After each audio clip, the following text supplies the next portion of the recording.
আমার মনটা সত্যিই খুশি। বৈভব সূর্যবংশী তিনি ইন্ডিয়ান টিমে সুযোগ পেয়ে গেছেন। ইতিহাস তৈরি করে দিল বৈভব সূর্যবংশী। সব থেকে কম বয়সী, মাত্র 15 বছর বয়সে সে টি-20তে কোনো দেশের জন্য খেলতে নামবে। বৈভব সূর্যবংশী সত্যি তিনি ওয়ান্ডার কিড। ততটাই শ্রেয়াস আইয়ার, তিনি কিন্তু সরাসরি ইন্ডিয়ান টিমে কামব্যাক করেছে। আর শুধু জাতা নয়, ডাইরেক্ট ক্যাপ্টেন হয়ে কামব্যাক করেছে। ভাগ্য ভালো শ্রেয়াস আইয়ার তিনি পাঞ্জাব দলে খেলেন। যদি শ্রেয়াস আইয়ার কেকেআরে খেলতেন, তাহলে কিছু মানুষ শ্রেয়াসের এই পরিশ্রমটাকে কেকেআর কোটা বলে চালিয়ে দিত। যেমন বরুণ চক্রবর্তী, হর্ষিত রানা, রিঙ্কু সিং এর পরিশ্রমটাকে কেকেআর কোটা বলে চালাতো গৌতম গম্ভীর কোচ আছে বলে। ভালো লাগলো শ্রেয়াস আইয়ারের জন্য যে পাঞ্জাব কিংস থেকে নিজের পরিশ্রমে হার্ডওয়ার্কে ইন্ডিয়ান টিমে সুযোগ পেয়েছে। শুধু তাই নয়, অ্যাজ আ ক্যাপ্টেন হয়েছে। এই যে শ্রেয়াসের পরিশ্রমটাকে কেউ আর কেকেআর কোটা বলে চালাবে না।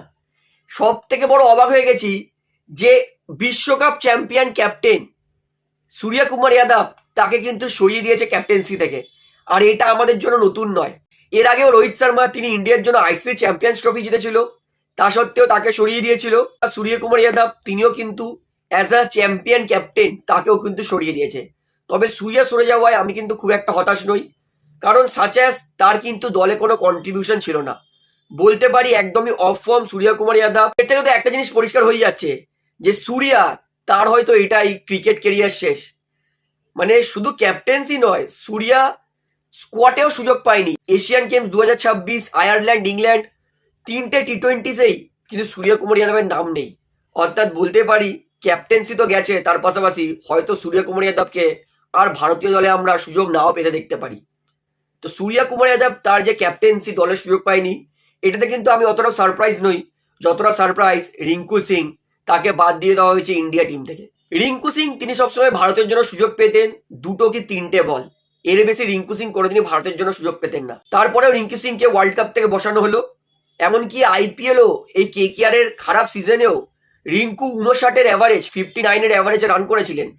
মানে রিঙ্কু যখনই নামতো কেকেআর এর অবস্থা হতো 8 ওভারে এই ধরে নিন 40-এ 4 উইকেট 5 উইকেট, সেই সময় রিঙ্কু নামতো।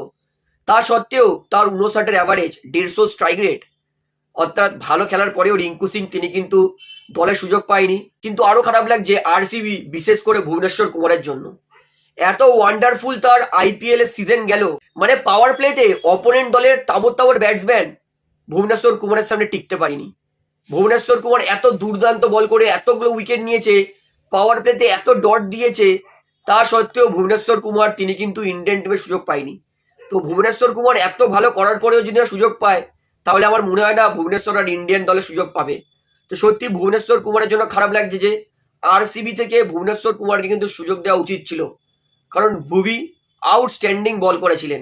তাই আমি মনে করি ভুবিকে কিন্তু সুযোগ দিতে পারতো টি-20তে, কারণ তিনি ডিজার্ভ করেন। তবে কেকেআর থেকে কিন্তু 2টো প্লেয়ার সুযোগ পেয়েছে।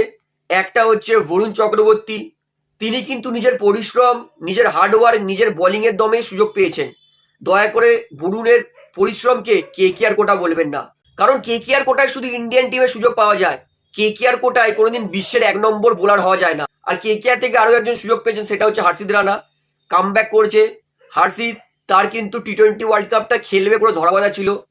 আনফর্চুনেটলি হর্ষিত রানা ইঞ্জুরির জন্য খেলতে পারেনি। তো হর্ষিত রানাকে সুযোগ দিয়েছে, এটা কিন্তু ভালোই হয়েছে, কারণ তিনি কিন্তু মানে ইন্ডিয়া দলেই সুযোগ পেতেন, শুধুমাত্র চোটের জন্য ছিটকে গেছিলেন। তাই হর্ষিতকে সুযোগ দিয়েছে, এটা কিন্তু ভালো হয়েছে।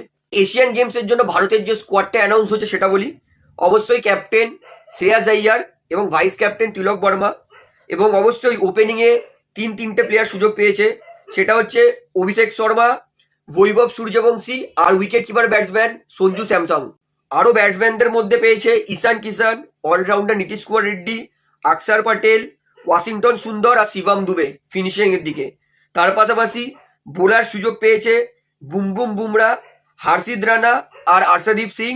আর স্পিন বোলার সুযোগ পেয়েছে প্রপার স্পিন বোলার, সেটা হচ্ছে রবি বিষ্ণই আর বরুণ চক্রবর্তী।